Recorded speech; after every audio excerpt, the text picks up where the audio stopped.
Question है starting at a temperature 300 kelvin 1 mole of ideal diatomic is first compress adiabatically from volume V1 to V2। तो V2 की value फट adiabatically है, ये V1 है, V2 की जो वैल्यू है वो कितनी कर दी V1/16। तो टेम्परेचर T1 की वैल्यू है 300, यहाँ से T2 निकल जाएगा आपके पास। उसने कहा है कि फिर आइसोबेरिकली एक्सपेंड कर रहे हैं, तो यानी कि आइसोबेरिकली ये तो किसके था, एडियाबेटिक के लिए, किसी एडियाबेटिक। तो V1 डैश की वैल्यू कितनी हो जाएगी, कितनी है आपके पास V1/16। तो V2 डैश की वैल्यू, क्योंकि इनिशियली अब जब आइसोबेरिकली कर रहे हैं एक्सपेंड तो वॉल्यूम इतना था, तो यहाँ से V2 डैश की वैल्यू कितना कह रहा है 2V2, तो यानी कि 2V1/16 यानी कि V1 बाय कितना हो रहा है 8 हो रहा है। तो यहाँ से अब इसमें बताना है फाइनल टेम्परेचर, तो T2 डैश की वैल्यू आपको बतानी है। तो पहले VT की पावर गामा TV की पावर गामा-1, TV की पावर गामा-1 इक्वल टू कॉन्स्टेंट होता है, तो T1 V1 की power गामा-1 equal to T2 V2 की पावर गामा-1।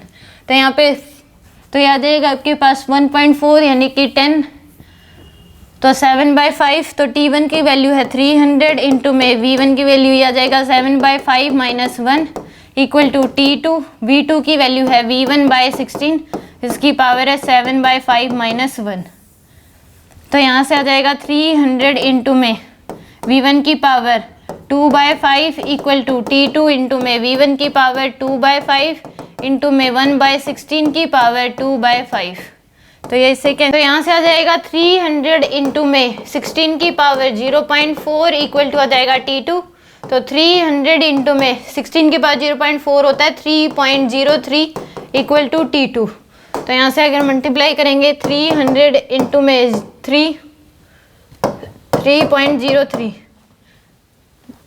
300 इंटू में 3.03, तो आएगा 909। T2 की वैल्यू ही आ जाएगी आपके पास। अब हमें पता है आइसोबेरिकली केस में V directly proportional to T, तो V1 डैश बाय में T1 डैश इक्वल टू क्या हो जाएगा V2 डैश बाय में T2 डैश। तो V1 डैश की वैल्यू है V1/16 इंटू में 1/T1 डैश की वैल्यू है 909 इक्वल टू V2 डैश की वैल्यू V1/8 इंटू में 1/T2 डैश की वैल्यू बतानी है। तो ये कैंसिल ही आ जाएगा आपके पास 2, तो 909 इंटू 2 इक्वल टू कितना आ जाएगा T2 डैश।